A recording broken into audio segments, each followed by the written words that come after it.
Ok, ok, mira esa mierda, explotaron allá toda esa mierda porque tú no estás explotando.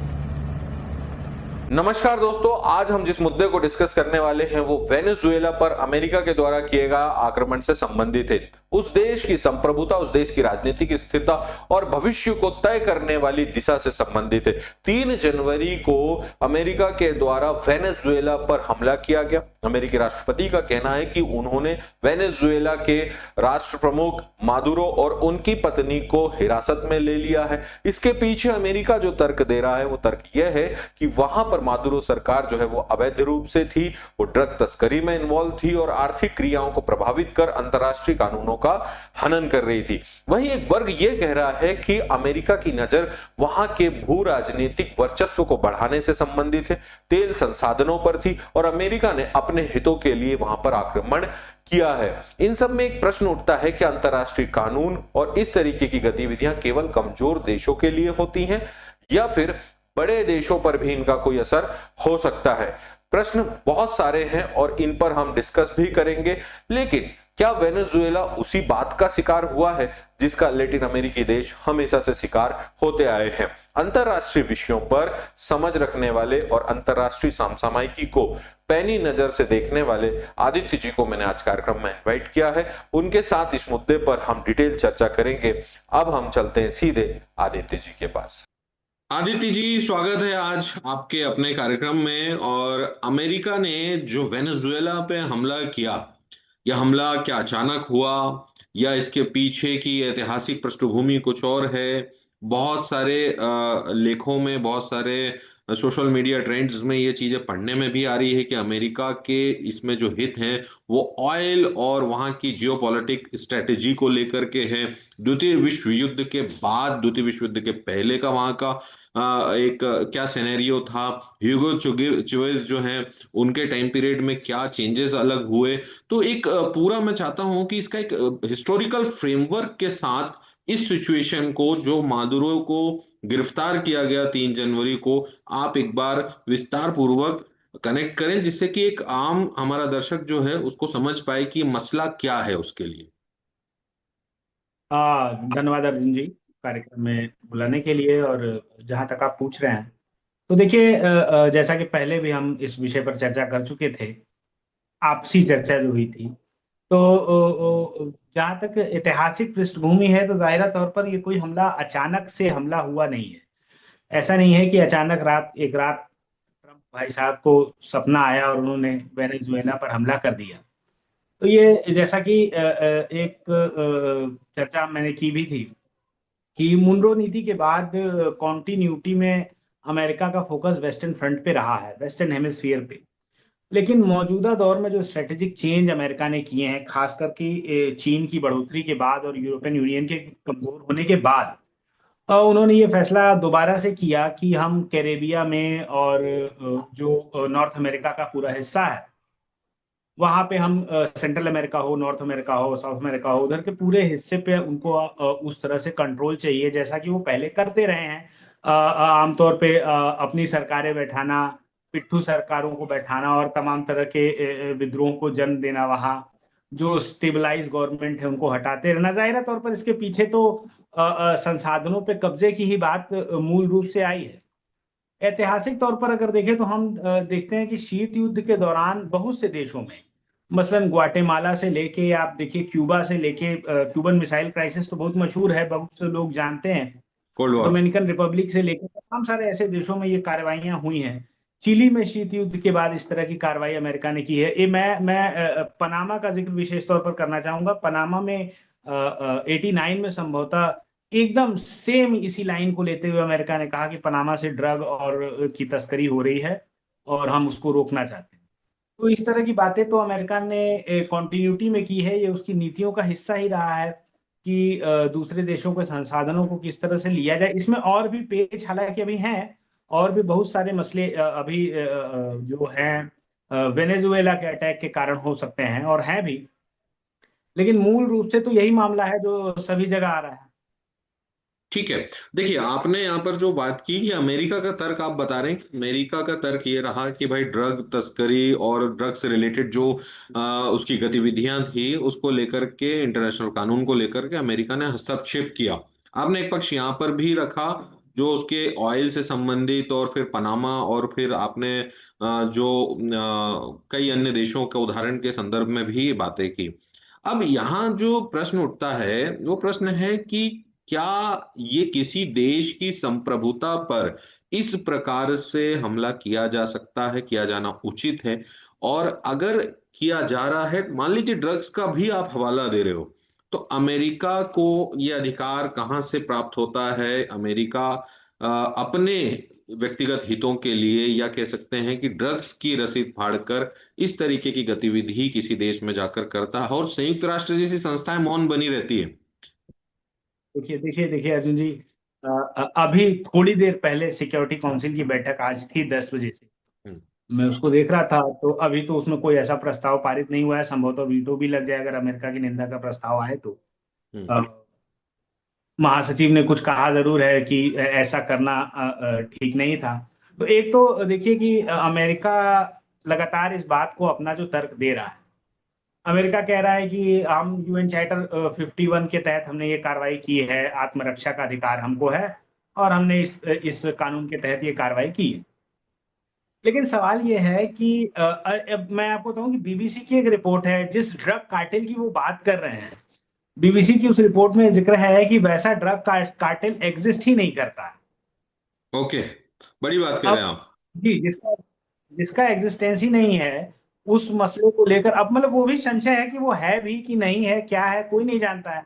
लेकिन अब तो खैर ये बात ही खत्म हो चुकी है, क्योंकि ट्रंप ने अभी कल जो प्रेस कॉन्फ्रेंस की है पिछले दिनों, हम्म। उस प्रेस कॉन्फ्रेंस में ट्रंप ने साफ कहा कि we run the Venezuela, okay. Quote unquote, कि हम वेनेजुएला चलाएंगे और हमने जो है वहां के तो ये भी ट्रंप ने बाकायदा प्रेस कॉन्फ्रेंस में कहा है कि उस तेल से और वहां के संसाधनों से हम अपना सैनिक खर्च पूरा करेंगे। तो ये बात तो अब क्लियर हो चुकी है, चाहे अमेरिका की नीति या सीआईए कुछ भी कहती रहे आधिकारिक तौर पर, लेकिन ट्रंप ने साफ साफ बयान दे दिया है कि हम उसको बनाएंगे। अब आप देखिए कि वहां के उपराष्ट्रपति को ही उन्होंने अंतरिम तौर पर राष्ट्रपति चुना है। ओके। विपक्ष जिनको नोबेल दिया, जाहिर तौर पर नोबेल देने में भी क्या राजनीति थी, ये तो अब खुल के सामने ही आ रही है कि ट्रंप क्यों अपने को प्रमोट कर रहे थे और बाद में क्यों नोबेल उनको मिल गया। तो जाहिर तौर पर इसके पीछे भी यही यही अच्छा अच्छा, घटना मैं रही मैं होगी। एक एक प्रश्न मेरे दिमाग में आ रहा है कि बांग्लादेश में जो है नोबेल प्राइज दिया गया, फिर बांग्लादेश की घटना हुई, और जी ये वेनेजुएला में भी नोबेल प्राइज दिया गया, और उसके बाद लोगों को लग रहा था कि हो सकता है ईरान इसका केंद्र बनेगा, कोई और देश बनेगा, लेकिन रसीद वेनेजुएला में सबसे पहली काटी गई। तो ये नोबेल जी जी कनेक्शन जी क्या है? ये तो नोबेल कमेटी और अमेरिका ही बता पाएंगे कि उनका क्या कनेक्शन है आपसी।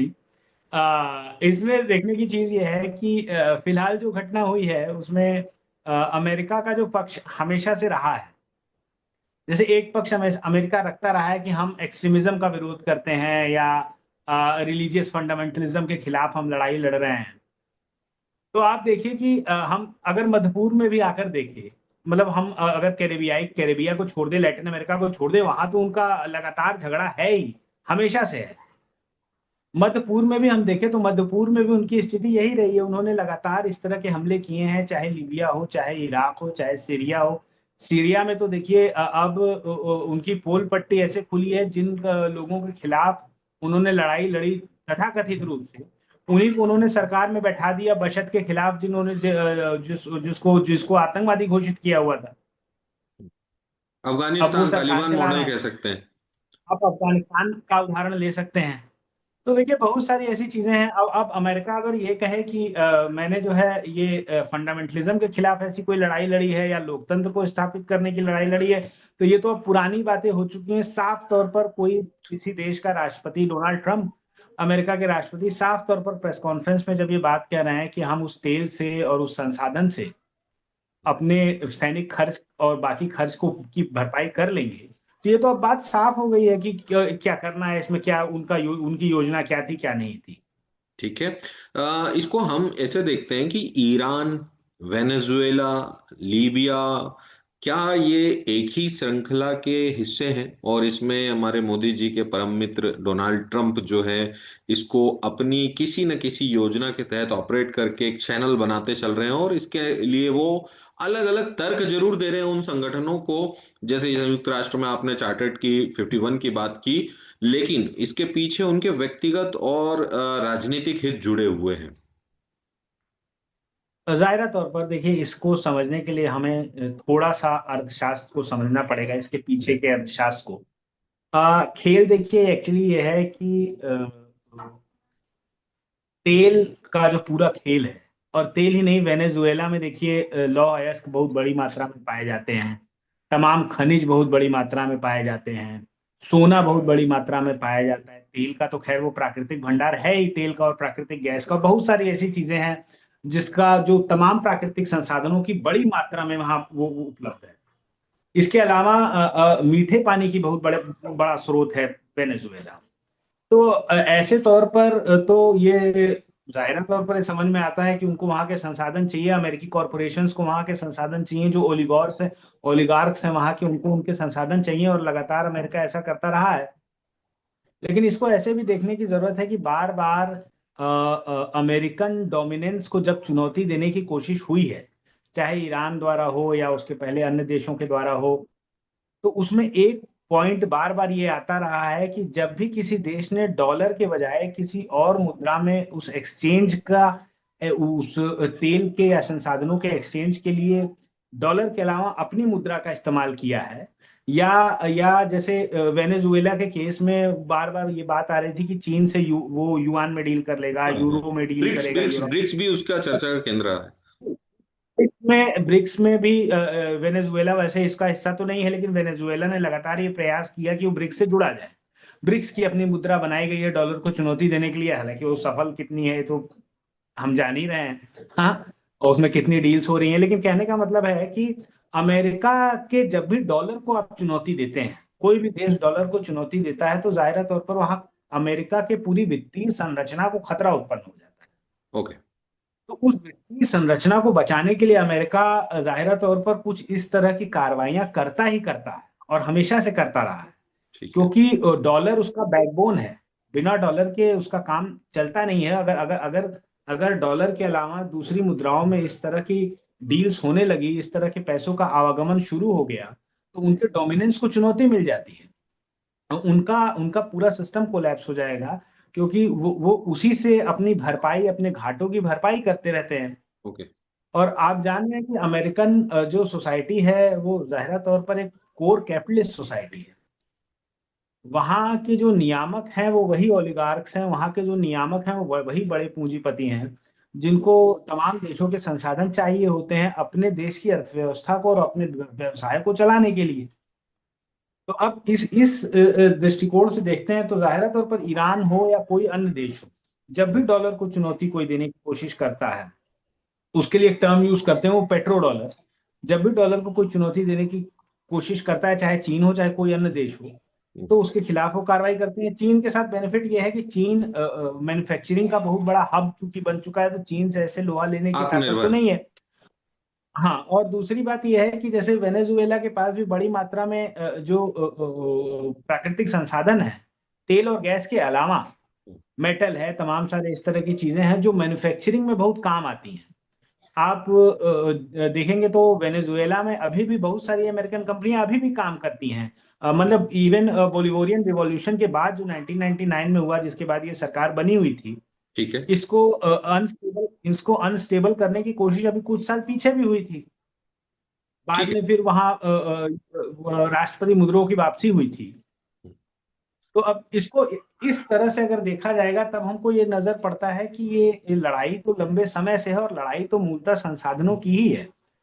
पेट्रोल की जहां तक बात है, तो पेट्रोल को बहुत से लोग डेक्लाइन एसेट जरूर कहते हैं, कि हालांकि वो डेक्लाइन एसेट कहना उसको ठीक तो नहीं है, लेकिन फिर भी अगर हम देखें तो बहुत सारे अन्य नेचुरल रिसोर्सेज भी वेनेजुएला के पास हैं, और जाहिरा तौर पर अमेरिकी कॉरपोरेशन उस पर डायरेक्ट इनडायरेक्ट हर तरह से कब्जा चाहता। अब ये तो नहीं होगा कि वो वहां सरकार में बैठ जाएंगे या जैसे कह रहे हैं कि हम चलाएंगे, लेकिन इतना जरूर है कि वो अपनी पिट्ठू सरकारें बैठा सकते हैं, ये भी जरूर है कि वो अपने समर्थकों को बैठा सकते हैं, या हो सकता है कि उन्हीं की सरकार रहे और कुछ वो दबाव और समझौते के तहत कुछ डील फाइनल करने का प्रयास करे। ठीक है। देखिए, मुझे ये पॉइंट तो समझ में आया कि ये जो पूरा इसका केंद्र है वो कहीं ना कहीं डॉलर है, और डॉलर बनाम दुनिया की दूसरी करेंसीज चुनौती ना दे पाए, और आर्थिक रूप से आपने इसको पूरी तरीके से डिफाइन किया।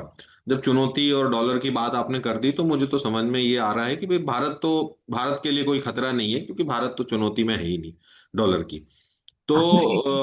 अब यहाँ पर प्रश्न उठता है कि एक तो हमने इसको इस तरीके से देखा, दूसरा प्रश्न ये है, सेकंड लास्ट क्वेश्चन में जो आपसे लेना चाह रहा हूं, वो प्रश्न ये है कि हमने आर्थिक नीति की बात की, हमने ऐतिहासिक परिप्रेक्ष्य की बात की, हमने ईरान, लीबिया, वेनेजुएला को एक चैनल के थ्रू देखा, फिर डॉलर से लेकर आपने इसको पूरे एस्पेक्ट को, इकोनॉमी को बहुत अच्छे से समझाया।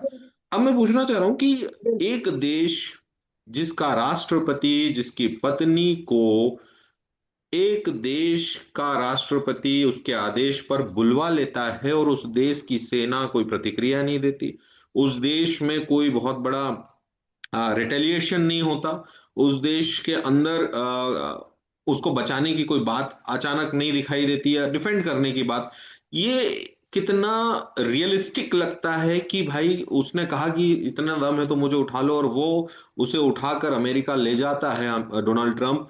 ये इसमें वेनेजुएला का जो पक्ष है, उस पक्ष को मैं जानना चाहता हूं कि वो इतना कमजोर क्यों है।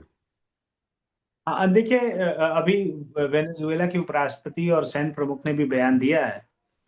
हालांकि वो रिटेलिएट करने की बात कर रहे हैं कि हम जो है किसी सैन्य तानाशाही को नहीं आने देंगे या हम मुकाबला करेंगे। और अभी तो सिक्योरिटी उन्होंने काफी बढ़ाई है अपने कैरेबियन आइलैंड के आसपास। और अमेरिका देखिए लंबे समय से प्रयास कर रहा है। अमेरिकन ने कैरेबियाई इलाकों में और उसके आसपास समुद्री इलाकों में, अटलांटिक और तमाम जगहों पर तमाम सारे बोट्स को इनके बहुत पहले से वो नष्ट कर रहे हैं और पकड़ रहे हैं। और वो छोटी छोटी बोट्स होती हैं, उनको I guess coastal boats I guess शायद कहते हैं। कोस्टल बोट्स में इतना फ्यूल नहीं होता है कि वो अमेरिका तक जा सके, लेकिन ओके। उन्होंने उन कोस्टल बोट्स को भी नष्ट किया था, पहले भी किया था, ये कहते हुए कि ये ड्रग की तस्करी कर रहे हैं। तो ये तो एक लंबी प्लानिंग का हिस्सा रहा है। और एब्सर्ड बात थी, कोस्टल बोर्ड वहां तक नहीं जा सकती, और वो कितनी मात्रा में ड्रग्स ले जाएंगी ये भी एक बात है। खैर वो तो अलग मसला है। जी, वेनेजुएला का रिटेलिएट न कर पाने का जो मुख्य कारण मुझे लगता है कि एक तो उनका जो सिक्योरिटी फेलियर रहा होगा वो रहा होगा, लेकिन कई जगह से ये बातें भी निकल कर आ रही हैं कि जाहिर तौर पर कुछ ना कुछ ऐसे संशय जो हैं मीडिया में हैं, ये व्याप्त हैं, कई लोगों ने इस बात को एड्रेस किया है कि कहीं ना कहीं कुछ ऐसे तत्व जरूर थे जो उनको ये खबर पूरी तरह से दे रहे थे कि राष्ट्रपति कहाँ जा रहे हैं, क्या कर रहे हैं, और अचानक से इस तरह से उठा लेना। और जब उठा लेना तो भी किसी तरह का कोई रिटेलिएशन की खबर अभी तक तो नहीं है कि उनके गार्ड्स ने या वहां की सेना ने कुछ रिटेलिएशन किया है खासकर राष्ट्रपति को बचाने के लिए। तो इसमें हो सकता है कि उनकी सरकार की भी हिस्सेदारी रही हो, या विपक्ष की हिस्सेदारी रही हो, या कुछ भी हो सकता है, या अमेरिकन डीप स्टेट बहुत गहरे स्तर पर काम करता है, तो सरकार की और विपक्ष की न भी रही हो, तो इसके चांसेस हैं कि जाहिर तौर पर नौकरशाही की रही हो। कुछ ना कुछ तो ऐसा खेल हो सकता है हो। कंफर्म तो मैं नहीं कह सकता कि ऐसा होगा, लेकिन ऐसी खबरें जरूर है, ऐसा लोग एड्रेस कर रहे हैं और लोग ऐसा समझ रहे हैं कि जाहिर तौर पर कुछ ना कुछ ऐसा हुआ है, जिसे सिक्योरिटी फेलियर इसको कहिए, या आप कह लीजिए कि पहले से उनके स्पाई वहां रहे होंगे या यही उनके है। भीतर ही रहे होंगे जिन लोगों ने काम को अंजाम दिया होगा। ठीक है। एक अंतिम प्रश्न लूंगा मैं आपसे। अंतिम प्रश्न ये है कि भारत की जो पूरी सिचुएशन है इस पूरे मसले पर, एक तो मैंने देखा कि दुनिया के किसी भी देश ने इस पूरे मसले पर अमेरिका की खुले तौर पर बड़ी आलोचना नहीं की, एक्सेप्ट उत्तर कोरिया। नॉर्थ कोरिया ने इसकी आलोचना की, निंदा की, और अच्छी तरह निंदा की। फिर दूसरा कि भारत जो है, भारत कहाँ खड़ा हुआ है, भारत में भी एक राष्ट्रवादी सरकार है, भारत में भी विश्वगुरु का नैरेटिव है। भारत में एक जो हम कह सकते हैं कि एक महानतम नेता का एक परसेप्शन है। भारत के अंदर जो अपने ऊर्जा हित हैं, उन ऊर्जा हितों को लेकर भारत कहां तक आत्मनिर्भर है। भारत की विदेश नीति दुनिया के इस डोमिनेंस लेवल पर, जहां अमेरिका, चीन, रूस पूरी तरीके से दुनिया को डोमिनेट कर रहे हैं, वहां पर भारत कहाँ खड़ा हुआ है? क्या जैसा हमने एक चर्चा में और कहा था कि इंडिया प्लेयर कभी था ही नहीं। तो भारत की सिचुएशन क्या है, और भारत को लेकर के, जैसे मैंने 3 पॉइंट आपको ये कहे, और इसके अलावा एक संदर्भ और, कि जो लोकतंत्र की बातें दुनिया के अन्य अन्य देशों में हो रही है, क्या संस्थाएं लोकतंत्र से ऊपर उठ जाती हैं उन देशों में? चाहे वो संस्थाएं गवर्नमेंट हो, चाहे वो कोई इंस्टीट्यूशन हो, या कोई अन्य संस्था हो, तो इस तरीके की स्थिति पैदा होती है जो पिछले सवाल में हमने वेनेजुएला के संदर्भ में डिस्कस की। तो ओवरऑल मैं इस प्रश्न में आपसे 3-4 एस्पेक्ट पूछ रहा हूं भारत की स्थिति को लेकर। आपने एक सवाल में कई सवाल दाग दिए हैं, लेकिन मैं इसको ऐसे देखता हूँ कि वेनेजुएला में खासकर और हुआ है, उस संदर्भ में भारत ने जो प्रतिक्रिया दी है विदेश मंत्रालय ने, वो तो बिल्कुल ठीक नहीं है। और एक जगह मैं आपको करेक्ट भी करता चलूं कि बहुत से देशों ने इसकी निंदा की है। इवन फ्रांस और तमाम अन्य यूरोपियन देशों ने भी इसकी निंदा की है। आमतौर पर ऐसा वो नहीं करते हैं। इसके अलावा चीन ने तो बाकायदा कहा है कि ये गलत कार्रवाई थी। नॉर्थ कोरिया ने तो कहा ही कहा है। अ, और भी देशों ने कहा है, रूस ने कहा है। कोलंबिया ने जो सिक्योरिटी काउंसिल में प्रस्ताव लाया है, वो कोलंबिया ने लाया है। और दोनों प्रस्तावों का उस प्रस्ताव का सिक्योरिटी काउंसिल की जो बैठक आज हुई है, उसका मीटिंग का प्रस्ताव कोलंबिया ने ही दिया था। और रूस ने और चाइना ने उसको बैकअप किया है। तो ऐसा नहीं है, बहुत सारे देशों ने इस पर प्रतिक्रिया दी है। अमेरिका के पक्ष में अभी तक कोई विशेष प्रतिक्रिया नहीं है। यूक्रेन वगैरह कर सकते हैं तो करते हों। यूक्रेन वगैरह तो खुशी होंगे जाहिरा तौर पर, उनका कुछ बयान भी है। लेकिन कहने का अर्थ ये है कि जो बाकी देशों की प्रतिक्रिया है वो क्लिस्टर एकदम क्लियर है, क्रिस्टल क्लियर है कि या तो वो पक्ष में है या तो वो विरोध में है। बहुत से देशों ने इस पर विरोध जाहिर किया है।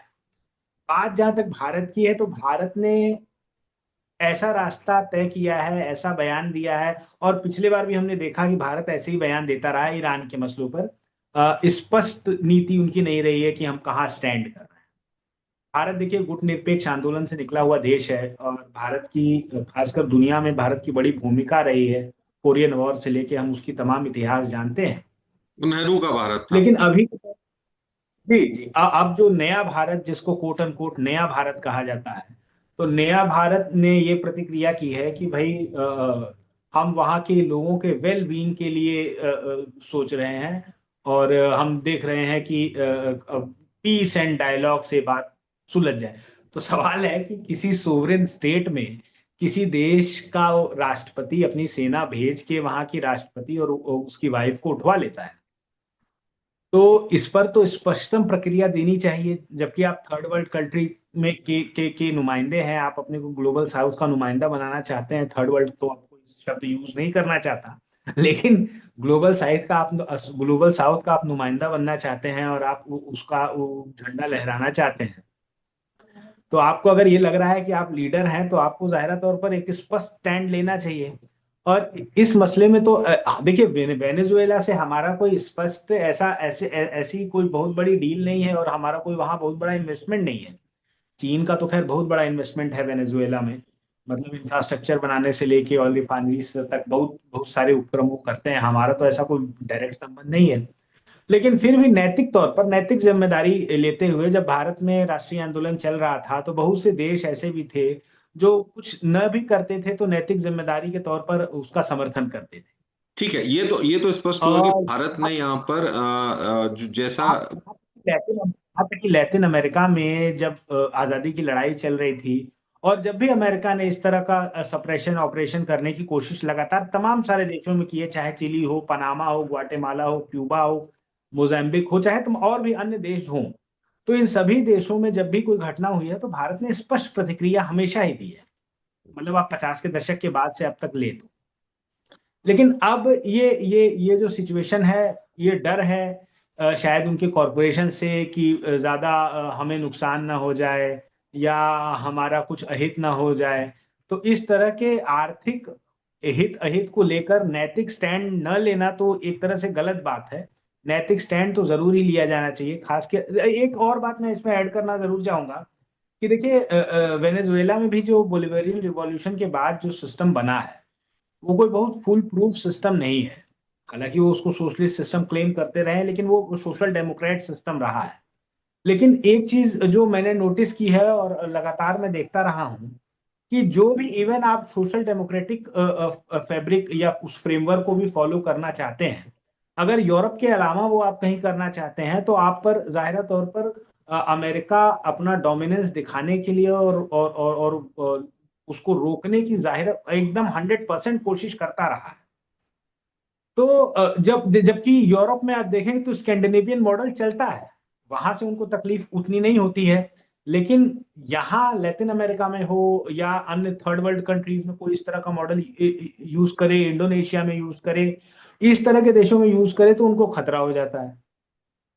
तो उनको खतरा महसूस होने लगता है। पहले तो वो कम्युनिज्म के भूत के नाम पे ऐसे हमले करते थे कोल्ड वॉर के आसपास, लेकिन फिर कम्युनिज्म का भूत तो चला गया, अब तो कम्युनिज्म है नहीं। लेकिन अब भी उनको ये डर रहता है कि कहीं इवन सोशल डेमोक्रेटिक फ्रेमवर्क में भी कोई काम ना करे।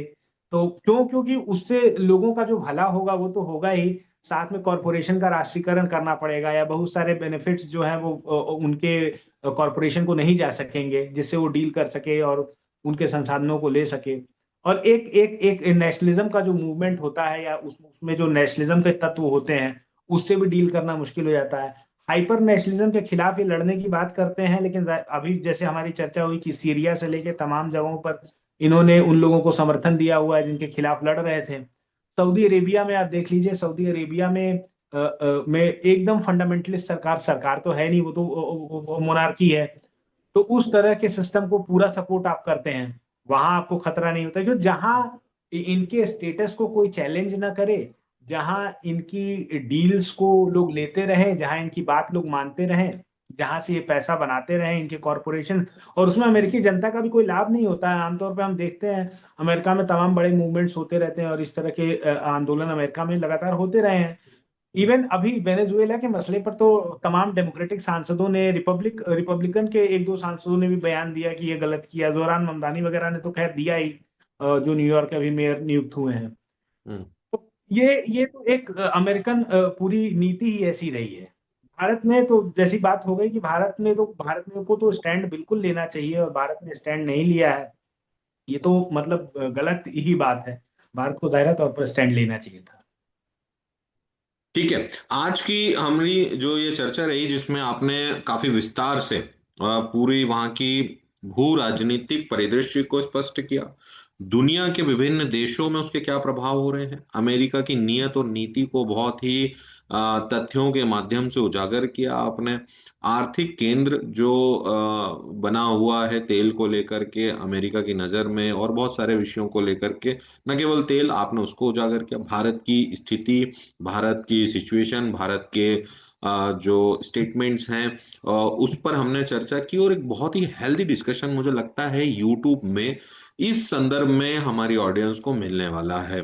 तो आज के कार्यक्रम के लिए मैं आपका और हमारी सभी दर्शकों की ओर से बहुत बहुत साधुवाद, बहुत बहुत धन्यवाद प्रस्तुत करना चाहूंगा कि बहुत ही बारीकी से जिन जिन विषयों को मैंने जिक्र किया, हर एक का आपने बहुत ही शानदार एनालिसिस किया, और अगले कार्यक्रम में भी हम जल्द ही मुलाकात करेंगे। आदित्य जी, आज के इस कार्यक्रम में शामिल होने के लिए बहुत बहुत धन्यवाद। जी।